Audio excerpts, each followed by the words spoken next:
John, thank you.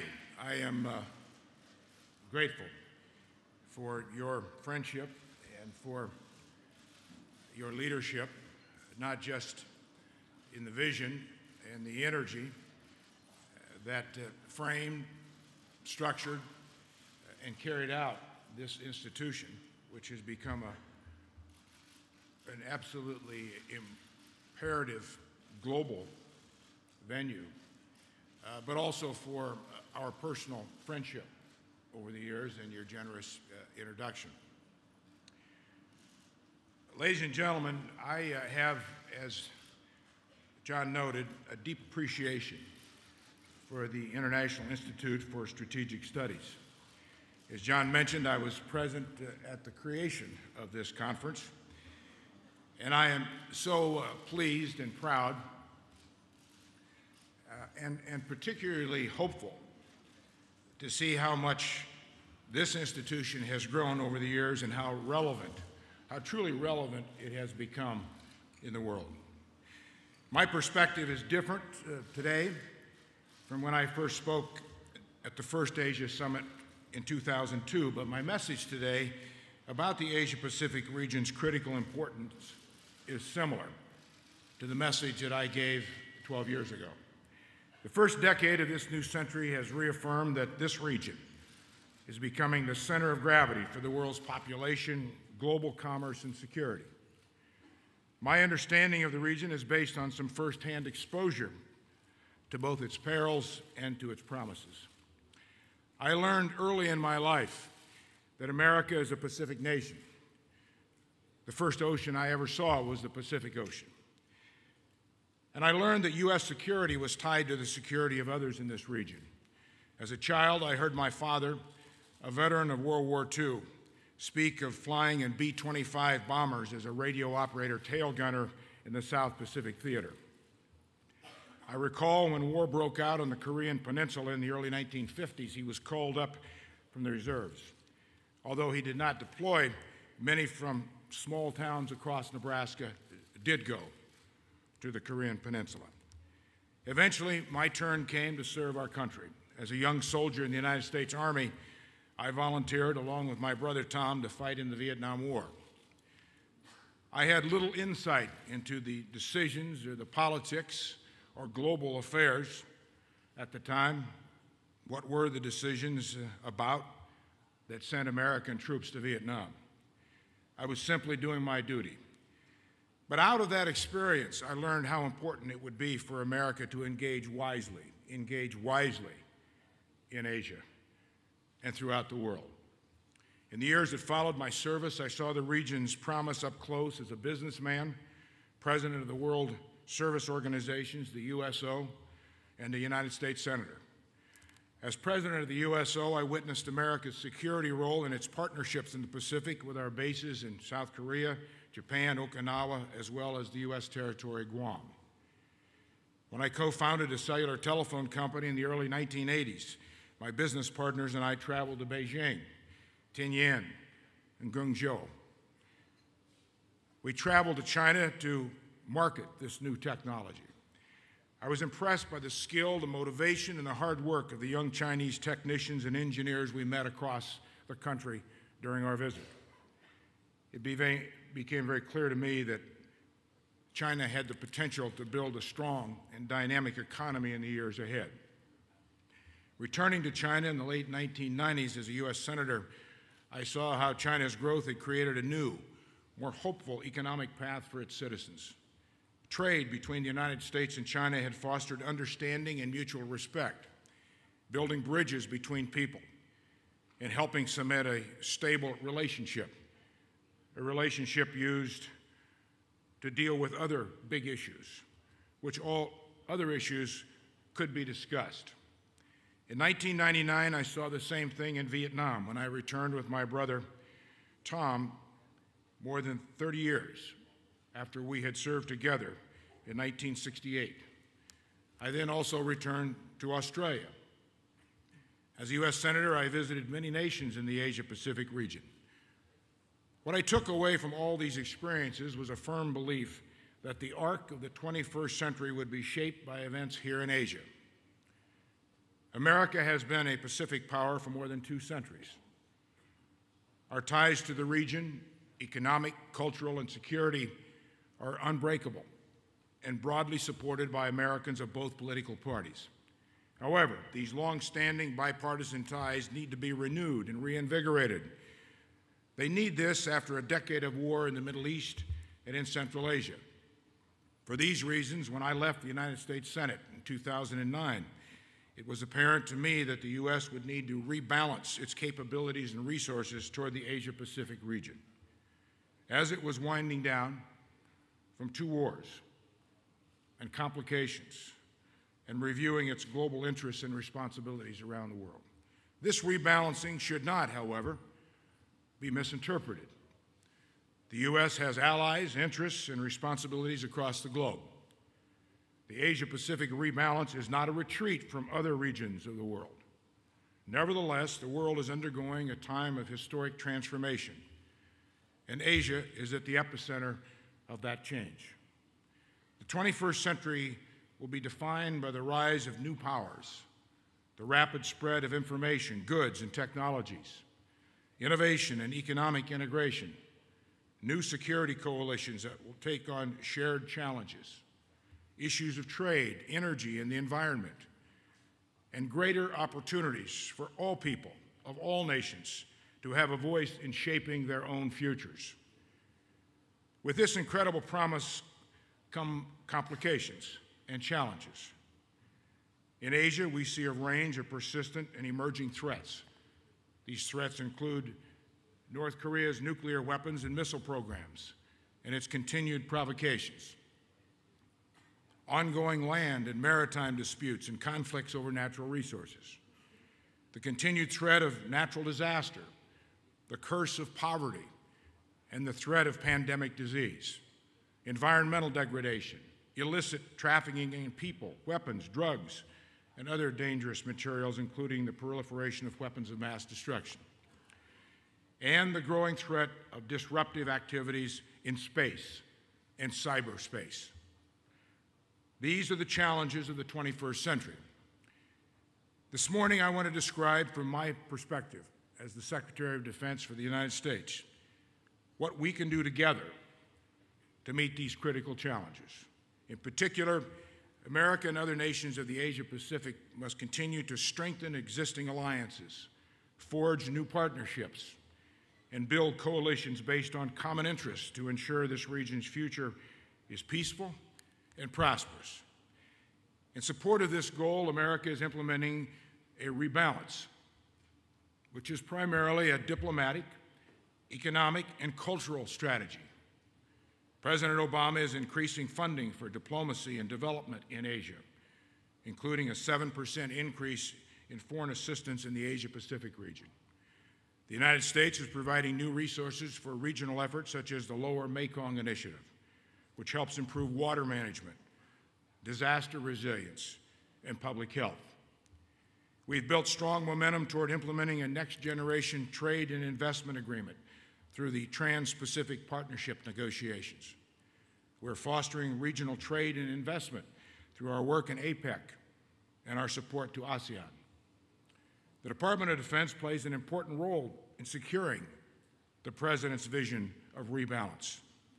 Our approach was outlined in the President's 2012 Defense Strategic Guidance, which is still guiding the U.S. military as we reorient its capabilities, its capacities, to better prepare for future global security. As we carry out this strategy, it is true that the Department of Defense will have fewer resources than in the past. It would be unwise and short-sighted, however, to conclude that our commitment to the rebalance cannot be sustained, particularly given the truth that even under the most extreme budget scenarios, the United States will continue to represent nearly 40% of global defense expenditures. Like the employment of all resources, it is always a matter of the wise, judicious, and strategic use of those resources that matters the most and has the most lasting impact. The fact of the matter is that new fiscal realities present an opportunity an opportunity to conduct a thorough and much-needed review to ensure we are matching resources to the most important priorities. With that goal in mind, I recently directed a department-wide strategic choices and management review. Although the review is not final, the direction I provided was to follow the President's defense strategic guidance, to focus new energy, new thinking on addressing long-standing challenges, and to make our defense enterprise one that better reflects 21st century security realities, including the rise of Asia. For the region, this means I can assure you that coming out of this review, the United States will continue to implement the rebalance and prioritize our posture, activities, and investments in Asia Pacific. We are already taking many tangible actions in support of that commitment. For example, the United States is adding to the capacity of our ground forces in the Pacific after Iraq and as we unwind from Afghanistan. The 1st and 3rd Marine Expeditionary Forces and the Army's 25th Infantry Division are all returning to their home stations in the Pacific Theater. The United States Army is also designating 1st Corps as regionally aligned to the Asia-Pacific region.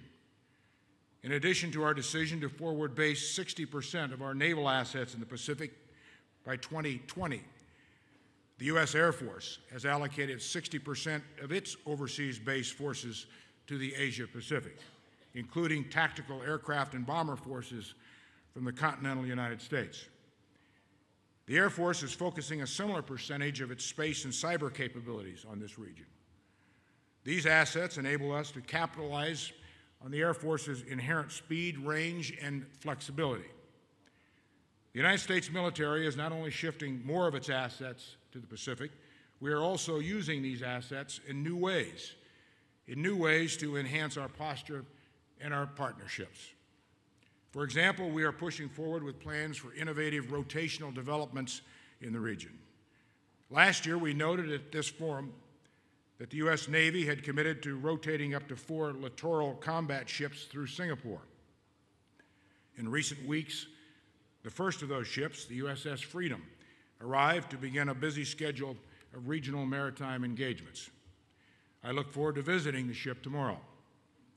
Meanwhile, the second company, Sized Rotation, U.S. Marines, recently arrived in Darwin. They're there to deepen cooperation with our treaty ally Australia and other regional partners.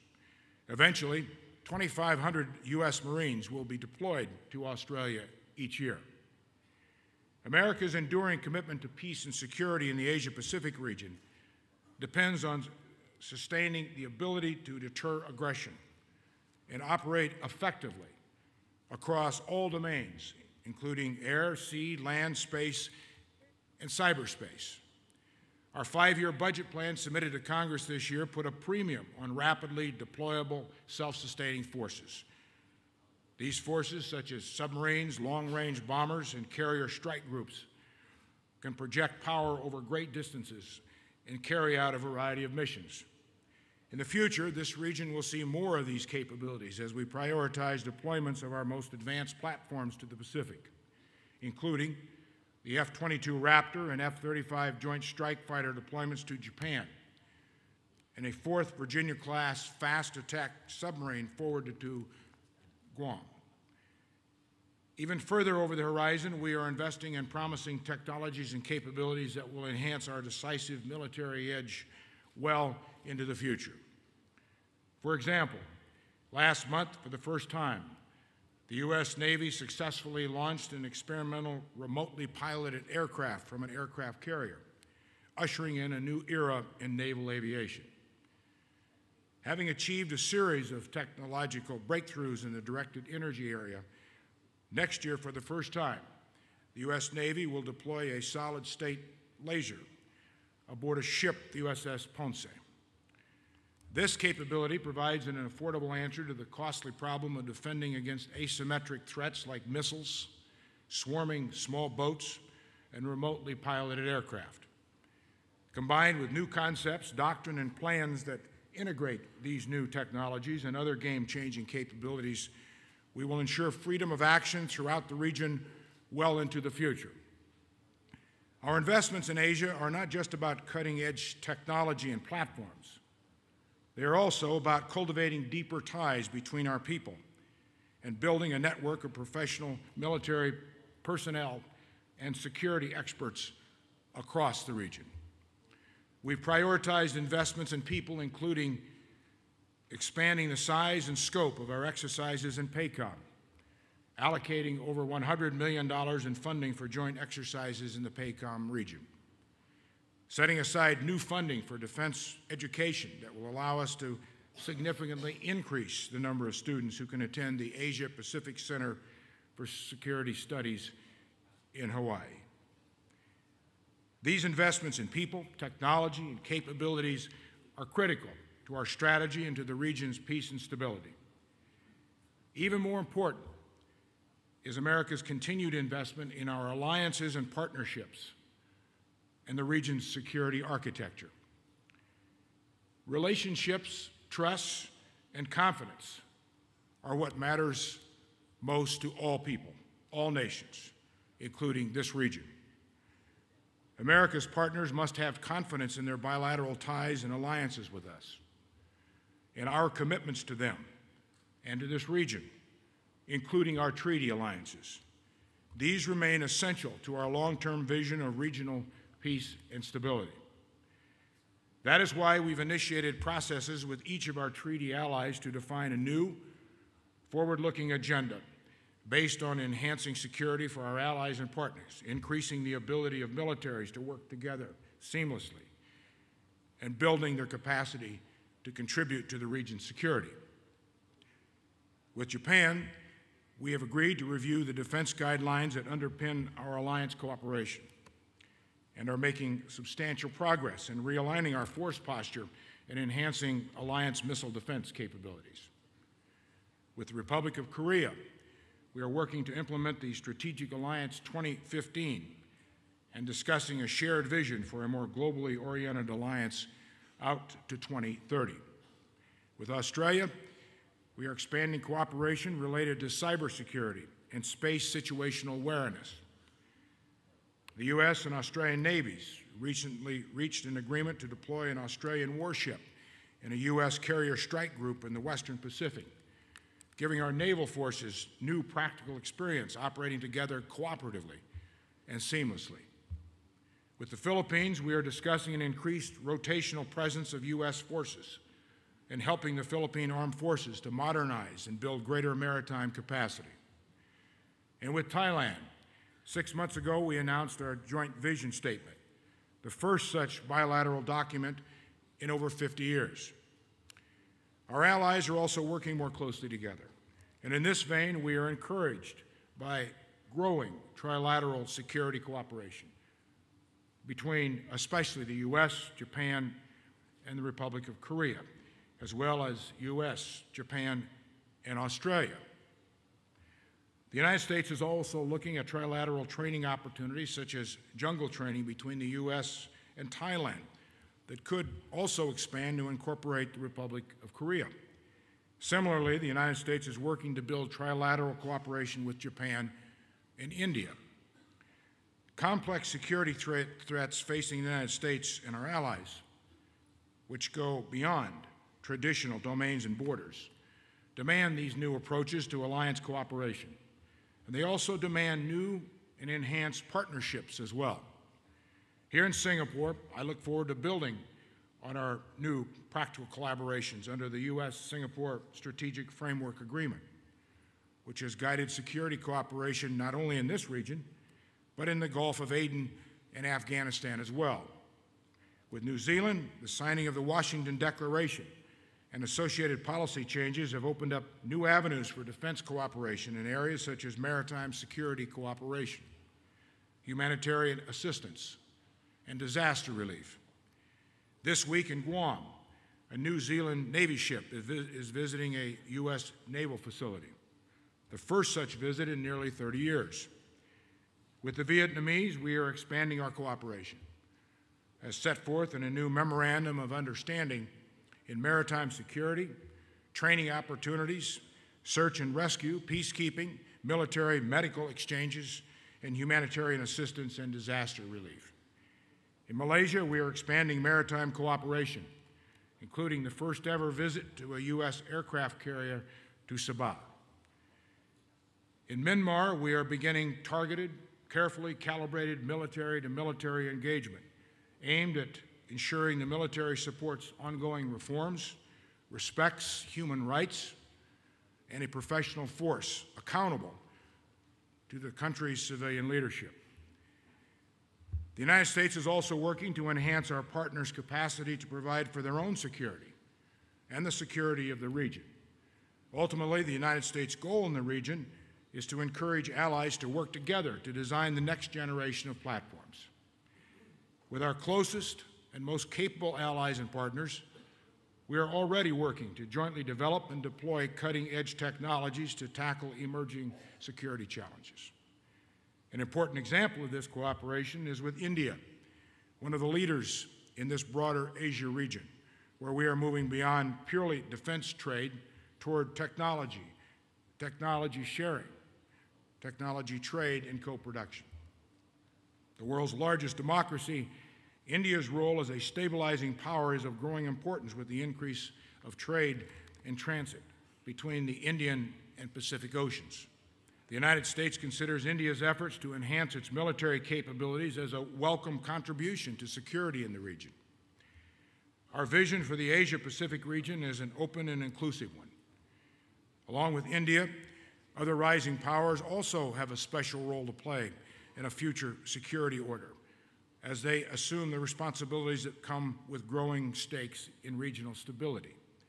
To that end, a critical element of our long-term strategy in Asia is to seek to build strong relationships with rising powers, including India, Indonesia, and China. The United States and Indonesia, the world's largest Muslim majority nation, are building a new habits of cooperation. That cooperation reflects a shared vision for a peaceful and prosperous region. As a large, diverse, and democratic country, Indonesia has a key role in helping lead this region. The United States and Indonesia are working together on humanitarian assistance and disaster response preparedness, maritime security, international peacekeeping, and combating transnational threats. Building a positive and constructive relationship with China is also an essential part of America's rebalance to Asia. The United States welcomes and supports a prosperous and successful China that contributes to regional and global problem solving. To this end, the United States has consistently supported a role for China in regional and global economic and security institutions, such as the G20. We encourage our allies and partners to do the same. The United States strongly supports the efforts made by the PRC and Taiwan in recent years to improve cross-strait relations. We have an enduring interest in peace and stability in the Taiwan Strait. The United States remains firm in its adherence to a one China policy based on the 3 joint U.S.-China communiques in the Taiwan Relations Act. While the U.S. and China will have our differences on human rights, Syria, and regional security issues in Asia, the key is for these differences to be addressed on the basis of a continuous and respectful dialogue. It also requires building trust and reducing the risk of miscalculation, particularly between our militaries. President Obama and President Xi will soon meet for a summit in California and have both been very clear that they seek a stronger military-to-military relationship. And I'm pleased that the dialogue between our armed forces is steadily improving. Over the course of the past year, positive developments have included: we hosted then Vice President Xi Jinping at the Pentagon and later hosted Chinese Minister of Defense. Secretary Panetta, General Dempsey, Admiral Locklear led delegations to China recently. The first ever Chinese observation of the U.S.-Philippine-Balkistan exercise. The first ever joint encounter piracy exercise in the Gulf of Aden. The U.S. invitation for China to participate in RIMPAC, the Pacific's largest multilateral Navy exercise. An agreement to co-host a Pacific Army Chiefs Conference with China for the first time. Later this year, I look forward to welcoming the Minister of Defense to the Pentagon. While we are pleased to see this progress, it is important for both the United States and China to provide clarity and predictability to each other about each other's current and future strategic intentions. Accordingly, China, the United States, and all nations of the region have a responsibility to work together to ensure a vibrant regional security architecture that solves problems. America's bilateral relationships and alliances will continue to underpin the region's security and prosperity, and multilateral institutions provide critical platforms and opportunities for countries to work together. The United States strongly supports a future security order where regional institutions move beyond aspiration to achieving real results and evolve from talking about cooperation to actually achieving real, tangible solutions to shared problems and a common framework for resolving those differences.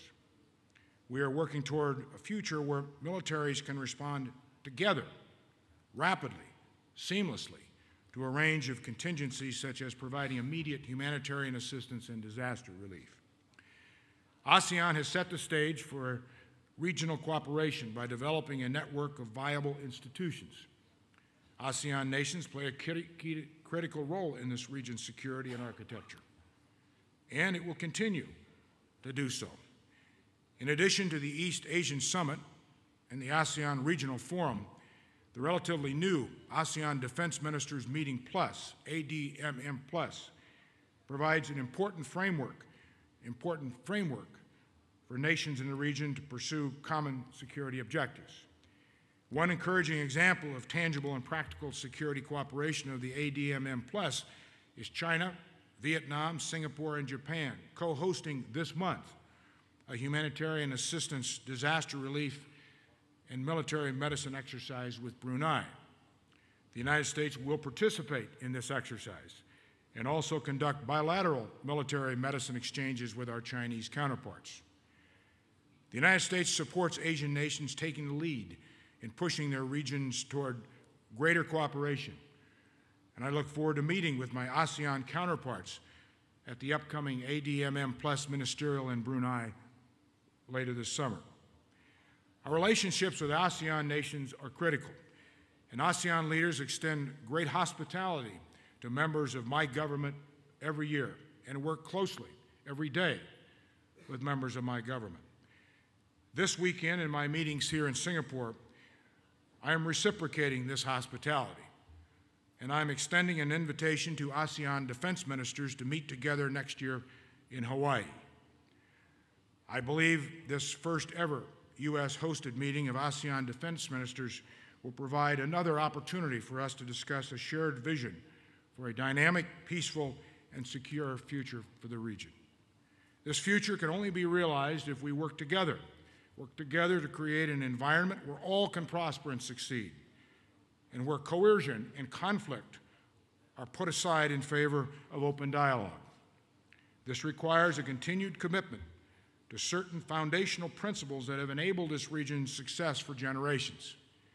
These include free and open commerce, a just international order that emphasizes rights and responsibilities of nations, and fidelity to the rule of law, open access by all to the domains of sea, air, space, and now cyberspace, and the principle of resolving conflict without the use of force. Threats to these principles are threats to peace and security in the 21st century. Unfortunately, some nations continue to dismiss these values and pursue a disruptive path, most notably North Korea. The United States has been committed to ensuring peace and stability on the Korean Peninsula for 60 years. That means deterring North Korean aggression and protecting our allies and achieving the complete denuclearization of the Korean Peninsula. The United States will not stand by while North Korea seeks to develop a nuclear-armed missile that can target the United States. The United States has been clear that we will take all necessary steps to protect our homeland and our allies from dangerous provocations, including significantly bolstering our missile defense throughout the Pacific. No country should conduct business as usual with a North Korea that threatens its neighbors. We are working closely with our Republic of Korea and Japanese allies to strengthen our posture and ability to respond to threats from North Korea. The prospects for a peaceful resolution also will require close coordination with China. Beyond the peninsula, the United States also remains concerned over the potential for dangerous miscalculations or crises posed by numerous competing territorial claims in the region. The United States has been clear that we do not take a position on the question of sovereignty in these cases. That does not mean, however, that we do not have an interest in how these disputes are addressed and settled. The United States stands firmly against any coercive attempts to alter the status quo. We strongly believe that incidents and disputes should be settled in a manner that maintains peace and security, adheres to international law, and protects unimpeded lawful commerce, as well as freedom of navigation and overflight. In the South China Sea, the United States continues to call on all claimants to exercise restraint, as they publicly pledged in 2002, and to seek peaceful means to resolve these incidents. In that regard, we support the recent agreement between China and ASEAN to establish crisis hotlines to help manage maritime incidents. The U.S. also welcomes efforts to start talks on a code of conduct for the South China Sea. We encourage claimants to explore all peaceful means of settling their territorial disputes and the use of the dispute adjudication resolution mechanisms provided by the Law of the Sea Convention. Such efforts should not hinder progress toward developing a binding code of conduct. Even as we seek to uphold principles in well-established areas, we must also recognize the need for common rules of the road in new domains. The U.S. and all nations in the region have many areas of common interest and concern in cyberspace, where the threats to our economic security, businesses, and industrial bases are increasing. In response, the United States is increasing investment in cybersecurity, and we are deepening cyber cooperation with allies in the region and across the globe. Next week, I will attend a meeting of NATO defense ministers with many of my NATO colleagues here in attendance this morning, devoted to cyber issues. We are also clear-eyed about the challenges in cyber. The United States has expressed our concern about the growing threat of cyber intrusion, some of which appear to be tied to the Chinese government and military. As the world's two largest economies, the U.S. and China have many areas of common interest and concern, and the establishment of a cyber working group is a positive step in fostering U.S.-China dialogue on cyber. We are determined to work more vigorously with China and other partners to establish international norms of responsible behavior in cyberspace. The United States and its ASEAN partners and Pacific allies, and all partners, are more likely to be able to live peacefully and prosperously in a world where we are bound together by strong economic ties, mutual security interests, and respect for rules, norms, and the institutions that underpin them all. This is essential because we are living at a defining time.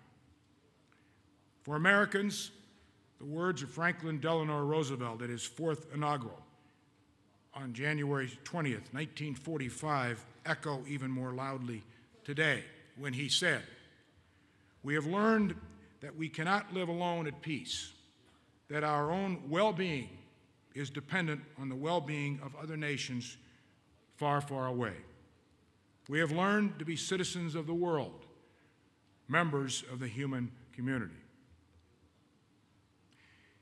In the 20th century, America's role as a leader in the world community helped this region grow and prosper. It came at a cost, one I experienced firsthand as my father, my brother, and I were sent off to war in Asia.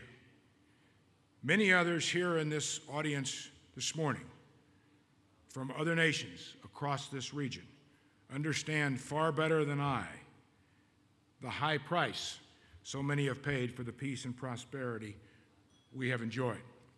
We must not squander those precious sacrifices. I do not want my children, nor your children, nor anyone's children to have to face the same brutal realities that were visited on this region in the last century. Instead, I, like each of you, want them to have an opportunity, all of them to have an opportunity, to live in a century of peace and prosperity. We owe that to future generations. This is a complex and challenging time, but it is also a hopeful time. It is hopeful because of the tremendous legacy that has been built through the shared sacrifices of many nations and millions of people. It is hopeful because there exist today more real possibilities for more people than ever before in the history of man to prosper. Whether those possibilities will be fulfilled depends on us. The world's 7 billion people are being brought closer together than ever before in human history. And we will add 2 billion more people to the face of the earth in the next 25 years. Together, we have the opportunity to forge a secure, prosperous, and inclusive future. The decisions we make today will help determine how that future unfolds in what will undoubtedly be a Pacific century. Thank you.